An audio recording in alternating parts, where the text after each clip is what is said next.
जय श्री कृष्णा सर। आप सभी का आपके अपने चैनल आरजे भक्ति जोन पर स्वागत है। सभी को पुत्रदा एकादशी की हार्दिक शुभकामनाएं। आइए सुनते हैं पुत्रदा एकादशी की व्रत कथा।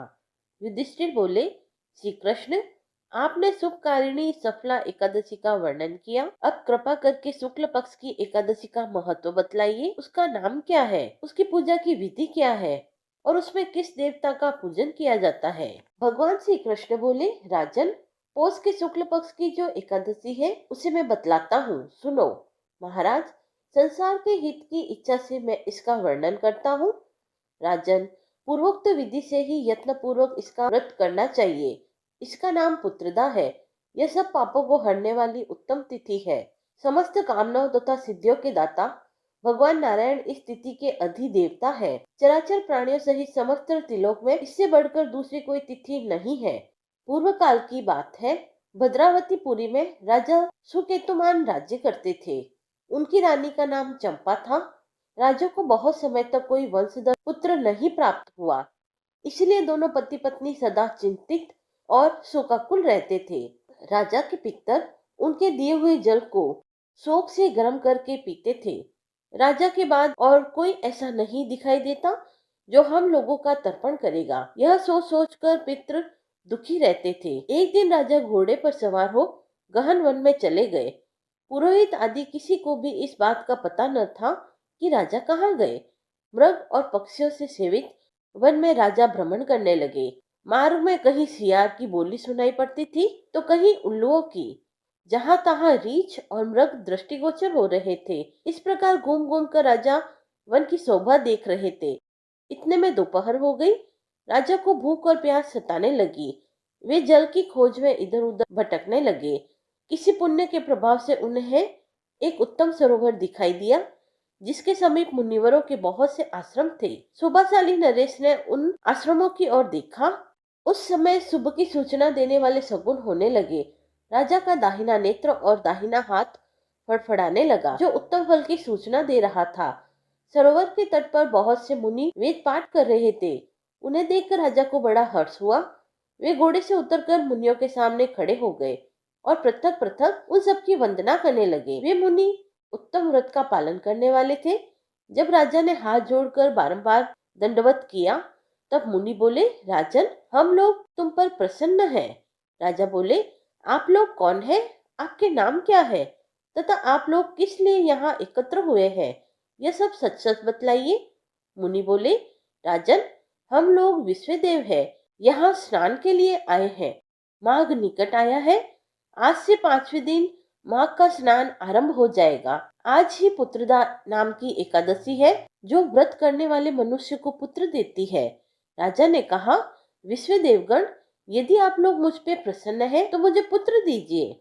मुनि बोले, राजन, आज के ही दिन पुत्रदा नाम की एकादशी है। इसका व्रत बहुत विख्यात है। तुम आज इस उत्तम व्रत का पालन करो। महाराज, भगवान केशव के प्रसाद से तुम्हें अवश्य पुत्र प्राप्त होगा। भगवान श्री कृष्ण कहते हैं, युधिष्ठिर, इस प्रकार उन मुनियों के कहने से राजन ने उत्तम व्रत का पालन किया। महर्षियों के उपदेश के अनुसार विधि पूर्वक पुत्रदा एकादशी का अनुष्ठान किया। फिर द्वादशी को पारण करके मुनियों के चरणों में बारंबार मस्तक झुकाकर राजा अपने घर आए। तदंतर कुछ समय पश्चात रानी ने गर्भ धारण किया। प्रसव काल आने पर पुण्यकर्मा राजा को तेजस्वी पुत्र प्राप्त हुआ, जिसने अपने गुणों से पिता को संतुष्ट किया। वह प्रजा का पालक हुआ। इसीलिए राजन, पुत्रदा का उत्तम व्रत अवश्य करना चाहिए। मैंने लोगों के हित के लिए तुम्हारे सामने इसका वर्णन किया है।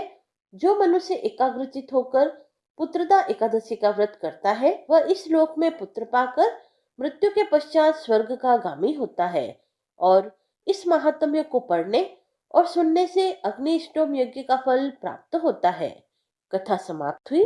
आइए अब सुनते हैं ग्यारस माता की कथा। जय श्री कृष्णा सा। आप सभी का मेरे चैनल पर स्वागत है।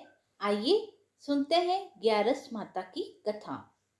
युधिष्ठिर ने पूछा, भगवान, पुण्यमयी एकादशी तिथि कैसे उत्पन्न हुई?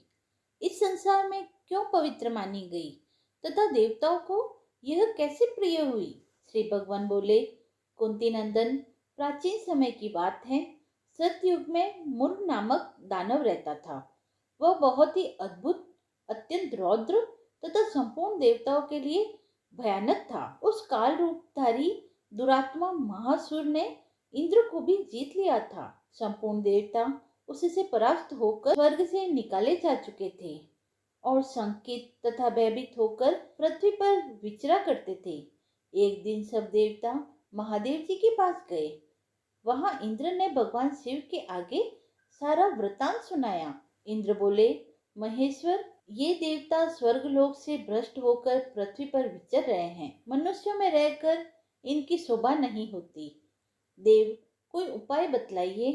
देवता किसका सहारा लें? महादेव जी ने कहा, देवराज, जहाँ सबको शरण देने वाले, सबकी रक्षा में तत्पर रहने वाले जगत के स्वामी भगवान गरुड़ ध्वज विराजमान हैं, वहां जाओ, वे तुम लोगों की रक्षा करेंगे।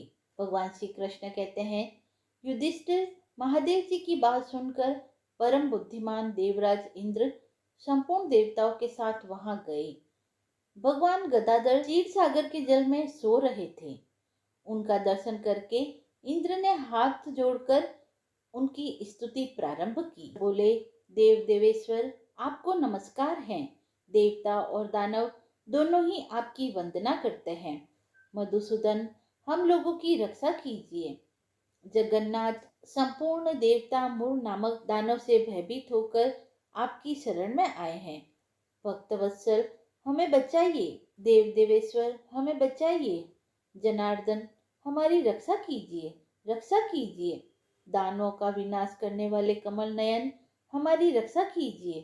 प्रभु, हम सब लोग आपके समीप आए हैं, आपकी ही शरण में आ पड़े हैं। भगवान, शरण में आए हुए देवताओं की सहायता कीजिए। देव, आप ही पति, आप ही कर्ता और आप ही कारण हैं। आप ही सब लोगों की माता और आप ही इस जगत के पिता हैं। भगवान, देव देवेश्वर, शरणागत वत्सल, देवता भयभीत होकर आपकी शरण में आए हैं। प्रभु, अत्यंत उग्र स्वभाव वाले महाबली मूर नामक दैत्य ने संपूर्ण देवताओं को जीतकर इन्हें स्वर्ग से निकाल दिया है। इंद्र की बात सुनकर भगवान विष्णु बोले, देवराज, वह दानव कैसा है? उसका रूप और बल कैसा है तथा उस दुष्ट के रहने का स्थान कहाँ है? इंद्र बोले, देव देवेश्वर, पूर्व काल में ब्रह्मा जी के वंश में तालजंग नामक एक महान असुर उत्पन्न हुआ था, जो अत्यंत भयंकर था। उसका पुत्र मूढ़ दानव के नाम से विख्यात हुआ। वह भी अत्यंत उत्कट, महापराक्रमी और देवताओं के लिए भयंकर है। चंद्रावती नाम से प्रसिद्ध एक नगरी है, उसी में स्थान बनाकर वह निवास करता है। उस दैत्य ने समस्त देवताओं को परास्त करके स्वर्गलोक से बाहर कर दिया है।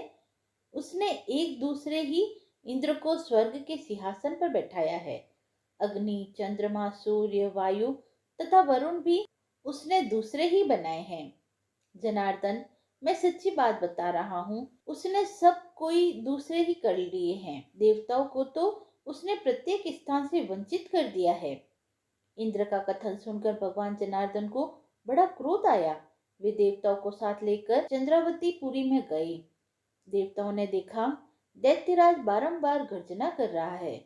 उससे परास्त होकर संपूर्ण देवता दसों दिशाओं में भाग गए।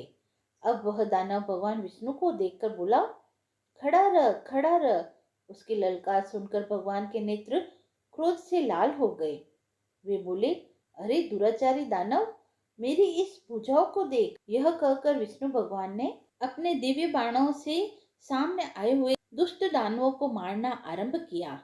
दानव भय से विलव हो उठे। पांडुनंदन, तत्पश्चात श्री विष्णु ने दैत्य सेना पर चक्र का प्रहार किया। उससे छिन्न भिन्न होकर सैकड़ों योद्धा मौत के मुंह में चले गए। इसके बाद भगवान मधुसूदन बद्रिका आश्रम को चले गए। वहां सिंहवती नाम की गुफा थी, जो 12 योजन लंबी थी। हे पांडुनंदन, उस गुफा में एक ही दरवाजा था। भगवान विष्णु उसी में सो रहे थे। दानव मूर भगवान को मार डालने के उद्योग में लगा हुआ था। वह उनके पीछे लगा रहा। वहां पहुंचकर उसने भी उसी गुफा में प्रवेश किया। वहां भगवान को सोते देख उसे बड़ा हर्ष हुआ। उसने सोचा यह दानवों को भय देने वाला देवता है, अतः निसंदेह इसे मार डालूं। युधिष्ठिर दानव के इस प्रकार विचार करते ही भगवान विष्णु के शरीर से एक कन्या प्रकट हुई, जो बड़ी ही रूपवती, सौभाग्यशालिनी तथा दिव्य अस्त्र शस्त्रों से युक्त थी। वह भगवान के तेज के अंश से उत्पन्न हुई थी। उसका बल और पराक्रम महान था। युधिष्ठिर दानवराज मूर ने उस कन्या को देखा। कन्या ने युद्ध का विचार करके दानव के साथ युद्ध के लिए याचना की। युद्ध छिड़ गया। कन्या सब प्रकार की युद्ध कला में निपुण थी। वह मूर नामक राक्षस, महान असुर, उसके हुंकार मात्र से राख का ढेर हो गया। दानव के मारे जाने पर भगवान जाग उठे। उन्होंने दानव को धरती पर पड़ा देखा और पूछा, मेरा यह शत्रु अत्यंत उग्र और भयंकर था, किसने इसका वध किया है? कन्या बोली, स्वामी, आपके ही प्रसाद से मैंने इस महादैत्य का वध किया है। श्री भगवान ने कहा, कल्याणी, तुम्हारे इस कर्म से तीनों लोकों के मुनि और देवता आनंदित हुए हैं। अतः तुम्हारे मन में जैसी रुचि हो उसके अनुसार मुझसे कोई वर मांगो। देव दुर्लभ होने पर भी वह वर मैं तुम्हें दूंगा, इसमें संदेह नहीं है। वह कन्या साक्षात एकादशी ही थी। उसने कहा, प्रभु, यदि आप प्रसन्न हैं तो मैं आपकी कृपा से सब तीर्थों में प्रधान, समस्त विघ्नों का नाश करने वाली तथा सब प्रकार की सिद्धियां देने वाली हो जाऊं। जनार्दन, जो लोग आप में भक्ति रखते हुए मेरे दिन को उपवास करेंगे, उन्हें सब प्रकार की सिद्धियां प्राप्त हो।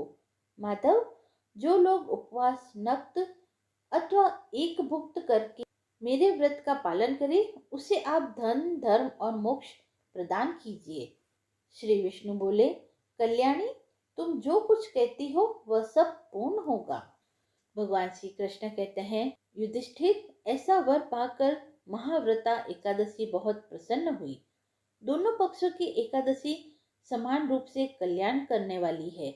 इसमें शुक्ल और कृष्ण का भेद नहीं करना चाहिए। यदि उदय काल में थोड़ी सी एकादशी, मध्य काल में पूरी द्वादशी और अंत में किंचित त्रयोदशी हो तो वह त्रिस्पर्शा एकादशी कहलाती है। वह भगवान को बहुत ही प्रिय है। यदि एक त्रिस्पर्शा एकादशी को उपवास कर लिया जाए तो एक सहस्त्र एकादशी व्रतों का फल प्राप्त होता है तथा उसी प्रकार द्वादशी में पारण करने पर सहस्त्र गुणा फल माना जाता है। अष्टमी, एकादशी, षष्ठी, तृतीया और चतुर्दशी ये यदि पूर्व तिथि से विदित हो तो उनमें व्रत नहीं करना चाहिए। परिवर्तनी तिथि से युक्त होने पर भी इनमें उपवास का विधान नहीं है। पहले दिन दिन में और रात में भी एकादशी हो अथवा दूसरे दिन केवल प्रातःकाल एक दंड एकादशी हो तो पहले तिथि का परित्याग करके दूसरे दिन की द्वादशी युक्त एकादशी को ही उपवास करना चाहिए। यह विधि मैंने दोनों पक्षों की एकादशी के लिए बतलाई है। जो मनुष्य एकादशी को उपवास करता है वह वैकुंठ धाम में, जहाँ साक्षात भगवान गरुड़ ध्वज विराजमान है, जाता है। जो मानव हर समय एकादशी के महात्म्य का पाठ करता है उसे सहस्त्र गोदानों के पुण्य का फल प्राप्त होता है। जो दिन या रात में भक्ति पूर्वक इस महात्म्य का श्रवण करते हैं वे निसंदेह ब्रह्म हत्या आदि पापों से मुक्त हो जाते हैं। एकादशी के समान पाप नाशक व्रत दूसरा कोई नहीं है। ग्यारस माता की कथा समाप्त हुई। यदि आपको यह कथा पसंद आई हो तो आप मेरे चैनल को लाइक, शेयर एंड सब्सक्राइब करें। धन्यवाद।